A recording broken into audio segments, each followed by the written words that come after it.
Hi, I'm Gordon Raquel from Filmmaker U. At Filmmaker U, we create courses for film professionals to deepen and diversify your existing skill set.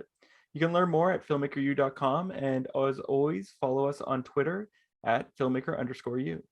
Every week, we interview a film professional to discuss their work, and this is made possible by our sponsors, OWC. Go to owcdigital.com for more information on how they can help you in your filmmaking needs. This week, I'm joined by cinematographer Jendra Jarnagin, whose work includes Between Men, In Between Men, Asking for It, the remix Hip Hop by Fashion, and more recently, The Sixth Reel. Welcome to the show, Jendra. Thanks for having me. Before we got on, you were mentioning we were discussing, what haven't you been asked before, and you had an interesting thing that you mentioned about changing and how you as an artist changes. I wonder if you could tell us how you've changed as an artist. Sure. Yeah, I've been shooting for over 25 years, and something I've been reflecting on lately is how our tastes change over time, how my tastes have changed, specifically, but that question in general, in terms of other people in their body of work and seeing their evolution, of course, the longer we're at it, the more experience we have, the more life experience, the more lessons learned, and everyone's work seems to evolve in that manner. But then there's also like who you are as a person, and how you've grown, and what used to interest you in your 20s is not necessarily what interests you in your 40s. So something I've been reflecting on lately, especially as I wait for my most recent film to be released, which premiered at Tribeca and is pretty much my favorite project that I've ever done visually and stylistically, and even thematically. It's called Asking for It, and we can talk a bit more about that film later. But to stick with the topic, when you look at my website right now and my past body of work, the kinds of projects that you shoot is like begets like. And because one of my strengths is lighting women and lighting older cast, and have gotten a lot of comedies, romantic comedies, raunchy comedies. And I was happy, to take each of those projects had their own merits, but what I'm drawn to is much more edgy material, much more drama, exploring the dark sides of humanity and culture and society, and cautionary tales and subcultures, and Asking for It was sort of the first opportunity for me to really go deep with that. It's about a group of female vigilantes who enact revenge on men who've done bad things to women, and it was very well received at Tribeca, which I was very happy about because it's kind of controversial being a revenge thriller. But just looking at like, why am I so excited for that particular film to come out is, I feel like it reflects who I am at this stage of my life. And I don't mean that like an age thing, just in terms of the way the culture has progressed and my own involvement and commitments to that, and wanting to be a part of being a change maker and affecting the culture as an artist, has become much more important to me. And that's reflecting itself in my visual tastes as well. A lot of my earlier work was very clean and glossy, and now I'm much more interested in raw and artifacts, at like more visceral, and I think earlier in my career I was much more coming from a place of doing a good job and getting it right and doing what I thought other people wanted from me, or what I thought good and professional cinematography was. And now I'm settled much more into my own voice, I guess, as an artist. And that was something that I don't want to say that I struggled to find or come to, but it was something that wasn't even really on my radar earlier in my career. I was just concerned about getting work and getting hired and getting to, do my job and practice my crafts. And I wasn't really thinking about what makes me as an individual unique, and what do I want to say. And I do hear a lot of that, people talking about that in cinematography communities, about your voice and finding your voice. And I really wish I was introduced to that concept earlier in my career. I did go to film school, and I think a lot, shooting on film at that time in the 90s, it was really focused on the technical and the how. Not that we ignored the why at all. NYU, had a lot to do with story and the history of cinema and visual storytelling. But I never, and I thought about it in the context of understanding visual storytelling as part of our tool set. But I wasn't really thinking about it about my personal voice. And that's something that I've been reflecting on lately, in terms of, why do you want to hire Jendra Jarnagin? Because she's Jendra Jarnagin, and who that person is. And I don't just mean that about me. I mean that about anyone that you choose as your collaborator on your project. And, what are their values? What are their life experience? What are their tastes and aesthetics? And finally getting to a point where I'm confident in I guess knowing what those are, and being excited to experiment. I'm like more interested in projects where we can like fuck it up a little, instead of, trying to make everything right. I did want to say one more thing about that. An important turning point for me on that journey. I think it's about 10 years ago. I was shooting the branded content side of a Lincoln car commercial campaign, and Claudio Miranda was shooting the broadcast commercial spot. And so we were in New Orleans, working on the same campaign at the same time, and we became friends. And I asked him to take a look at my demo reel at the time, and asked for his feedback. And he's like, do you want me to be brutally honest with you? And I was like, yes, that's the most helpful feedback. And he said, I want to see more of you and your work. And I didn't know what that meant, but I could tell it was really important and profound. And I was kind of like, ooh, that's really good. What do I do with that information? And I asked him to elaborate at the time. And he said, your work is very competent. You know what you're doing. I see your skill. I see your experience, but having gotten to know you a little bit over this period of time, and like what you're like as a person, and what makes you unique, and what makes you interesting, I'm not seeing that reflected in this demo reel. I think that you're just emulating, the other work that's out there, instead of, bringing yourself to your work. And I didn't really, again, at that time, didn't really know how to enact that or embody that, but I knew that it was very valuable advice. And I still thank him to this day for, it's probably one of the most important pieces of advice I've ever been given. So because that's an important thing, bringing yourself to the work, or making it more yours in a sense. But how do you do that in an environment that is so collaborative and requires you to work with a DP, work with a director, work with a colorist, work with set decorators, when everyone has to sort of work together on the same idea? Like, how do you make sure that you're able to give leave your mark on the film, but also achieve what the director wants, and work with the other crews? I mean, that's the $1 million question, I think. And because, like I've been talking earlier in my career, I was more focused on giving the director what they wanted. And not that I'm not now. Of course, I want to give the director what they want. But now I'm also realizing that what they want is that they chose me for a reason.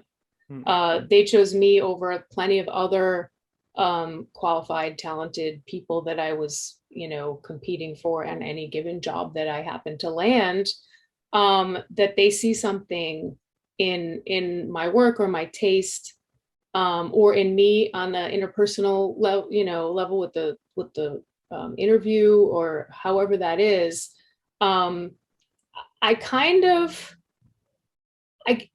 other than just,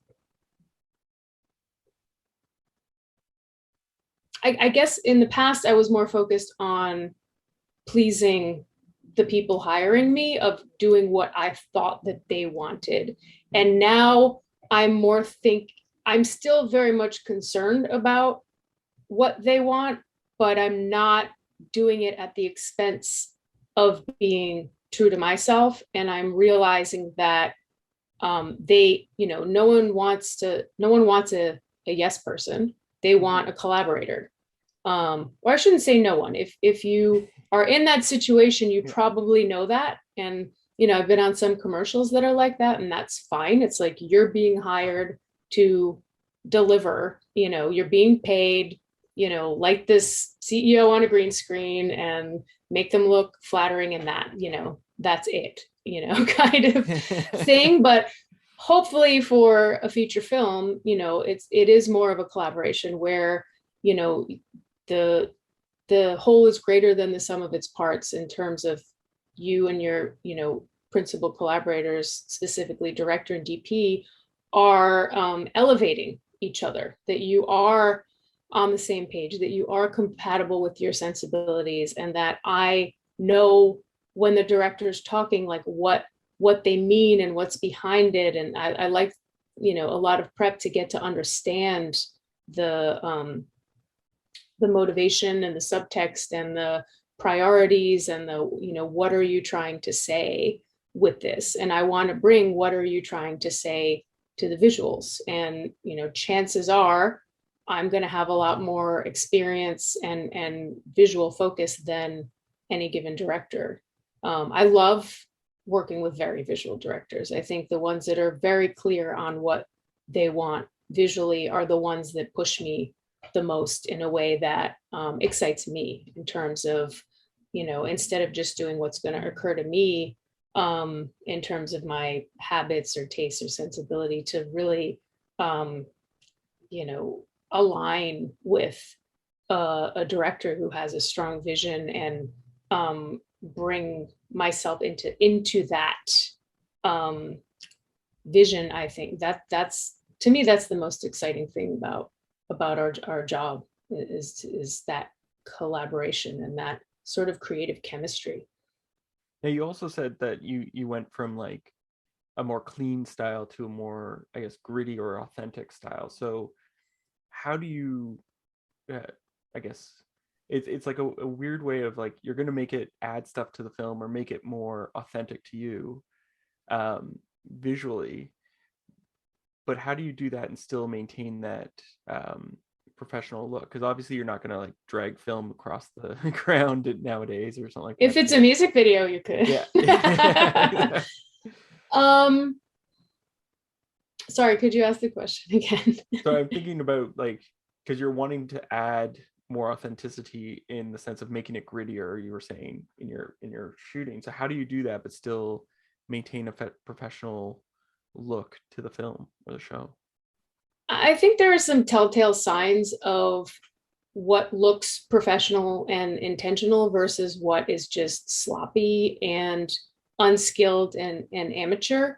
And, unless I were intentionally doing like, oh, this scene is a POV from somebody's handycam or something, then you actually think, okay, what would a layperson do? Like, let's turn on the auto exposure and, have some really harsh light on somebody's face. You could do that. You could do that on purpose if it was contextually appropriate.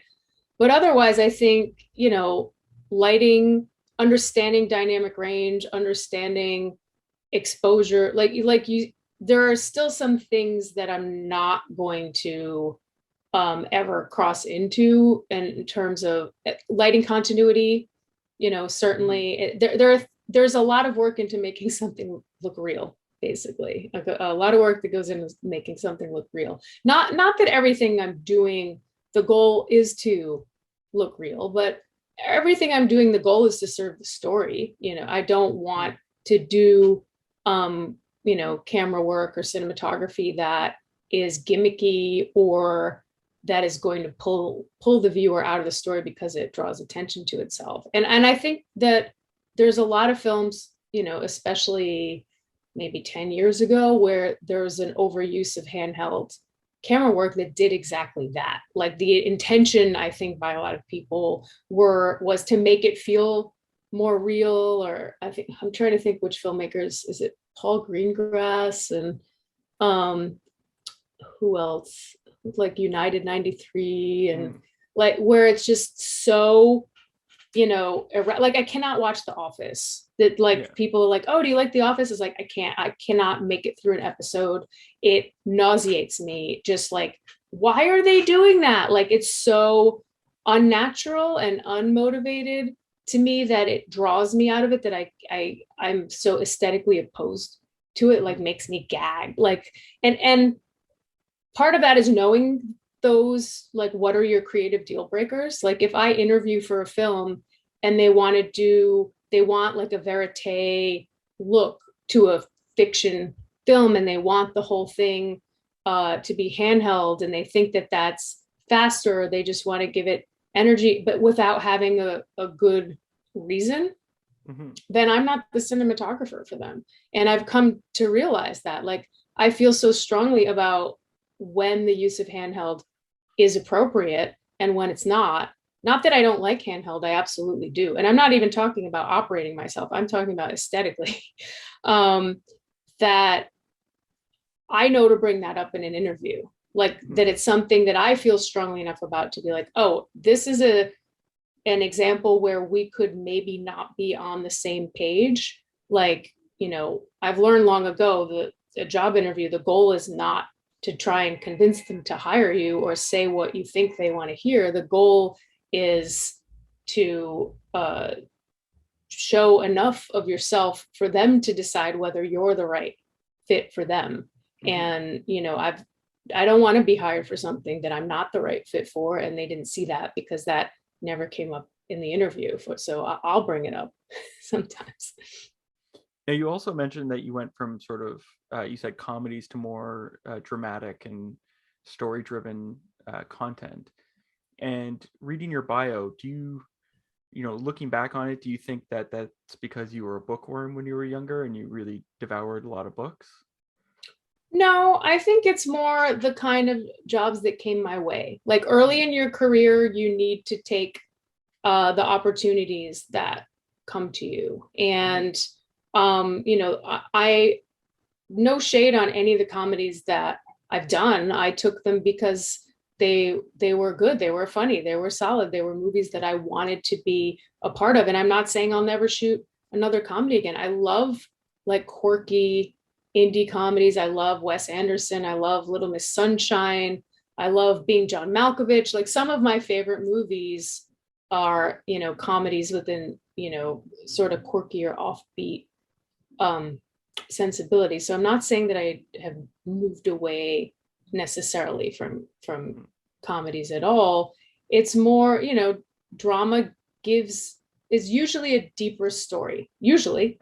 And part of that allows the visual opportunities to be more expressive. You know, a lot of comedies are, you know, two people standing or sitting in a room talking, and in reality, and your job as the cinematographer is to get that coverage, to serve the comedy, and to make everybody look good. And I can do that. I can do that well. But, you know, having, you know, a story, like I have a film I shot called Entangled, which is largely one woman alone. She goes through different experiences of seeing different people and interacting with different people, but the story is really her internal journey of overcoming a depression, you know, long-term depression brought about by a miscarriage. And the way that we shot that in order to reflect her emotional state and her progression in the visual arc of her, you know, sort of starting to come out of her self-imposed isolation, pre-pandemic, not pandemic isolation, but more her depression and not being ready to face or deal with people or put on happy face and, in front of others and not wanting to deal with the world, was a rewarding experience to, take a viewer on that visual journey. Now, you mentioned your latest film that showed at Tribeca, asking for it. How did you get involved with that project? There had been a producer involved in the project early on that ended up having to leave the film that knew me socially and recommended me to the director. And I was actually on vacation in Bali when I got the email, are you interested in this film? Had this really hot cast attached to it. The synopsis was really exciting. And so I made the time to read it and had a interview, phone interview from Bali. And that something interesting about it was I remember the director asking that producer, the style of this film, of what I'm looking for, is not something that I see in her prior body of work. And is that something? And actually, he said that to me in the interview. Like, he gave me the opportunity to address that. So how would you, what are some of your ideas for how you would tell this story visually? And he shared his ideas with me so I could start to align on his vision. And, from our conversation and from him vetting my references, that he believed in me, that he believed in me telling a story that was different than what I had gotten to do before. And I think probably also that he responded to some of my passion for the interest in that kind of story, because I was just like, oh, finally something I can sink my teeth into. So how did you get on the same page in terms of figuring out what the look of the film would be with the director? Unfortunately, my prep was pretty abbreviated on that project. Like, as soon as I was hired, it was towards the tail end of my vacation, like the day I got back from vacation, I needed to fly to Oklahoma to start location scouting. And so it was like, I think it was like 3 weeks out, hit the ground running. And so we didn't get the kind of prep that I like to have, of that sort of like me and the director only before everyone else is, we're scouting, we've got production meetings, we've got schedules coming out that you need to keep on top of all of these emails. So we didn't want to let that slide, that formulating that vision and formulating that creative bond. And so pretty much every night we would stay up late. Like, we would do our daily commitments of scouting and meetings and seeing all the other people on the team. And then we would have like protected, dedicated, creative time for, an hour to two, whatever we could handle, sleep wise or length of day wise, every night, discussing things, looking at visual references, bringing ideas to each other, looking at clips, we watched a few other films that the director was interested in visually together and discussed them, and started testing lenses. One of the interesting things about the film's look is we used some pretty obscure, very, very funky lenses.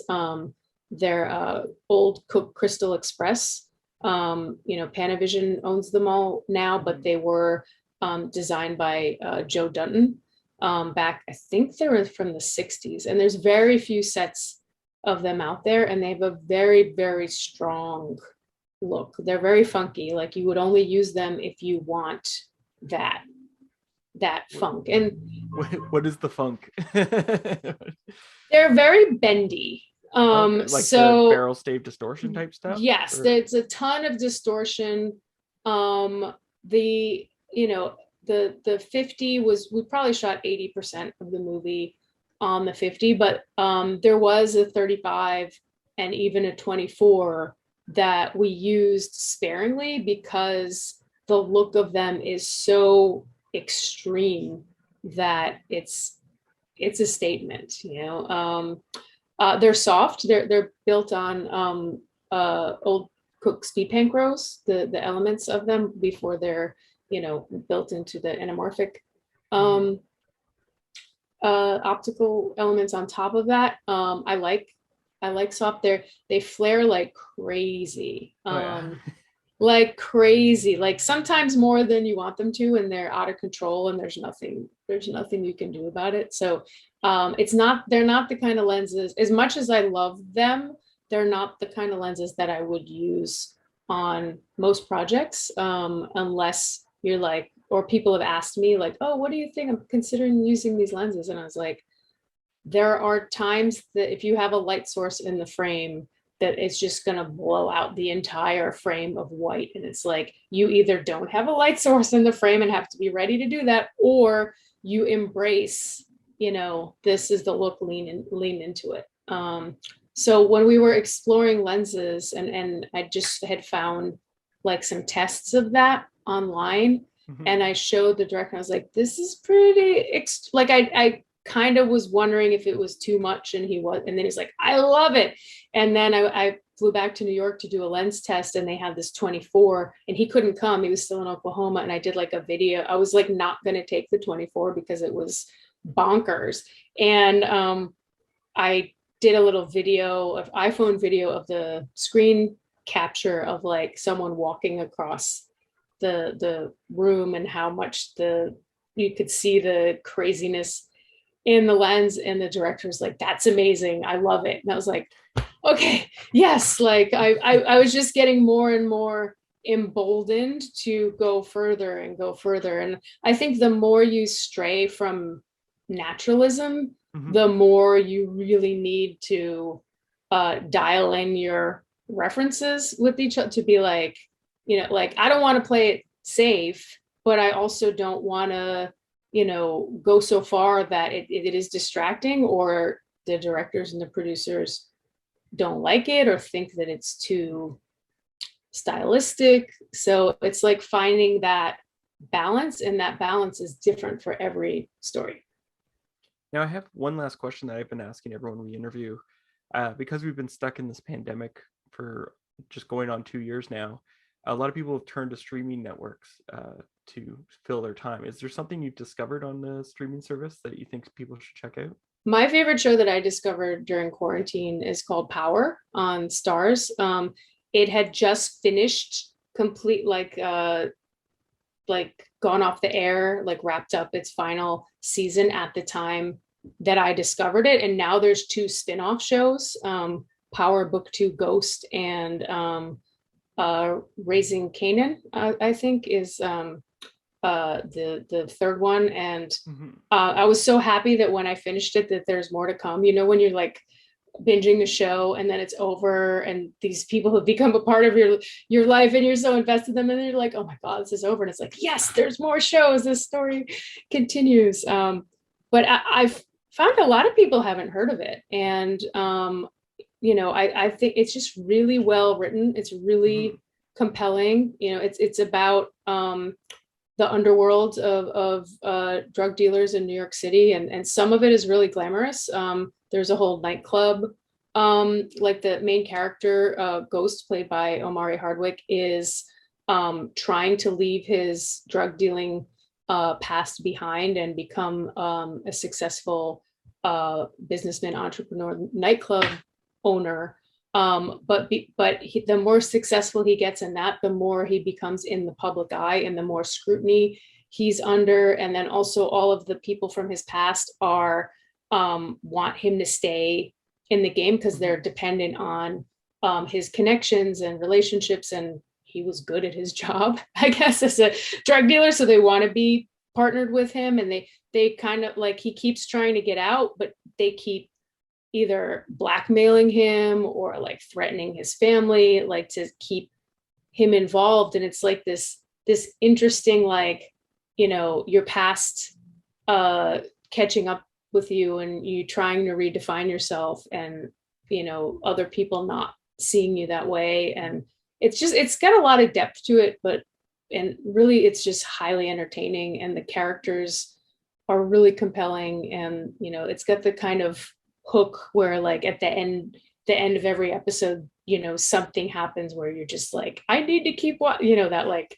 binge structure where you're like, sometimes you're like pissed because you've been stayed up later than you wanted to, and you're like, I'm gonna stop after this episode, and then something happens and you're like, how can you do this to me? I can't stop now. And then you have to watch another one. It's just very, very engaging and really, really highly entertaining. Well, thank you so much for letting me interview. And Thanks. that's it for this week. Be sure to check us out at filmmakeru.com for all our latest courses. And of course, follow us on Twitter at filmmaker_u and on YouTube. Make sure to hit the subscribe button and click the notification bell. I want to thank you again for joining us, Jendra. And I also want to thank our sponsors, OWC. Go to owcdigital.com for all your filmmaking needs. I'm Gord Burkell. Thanks for watching.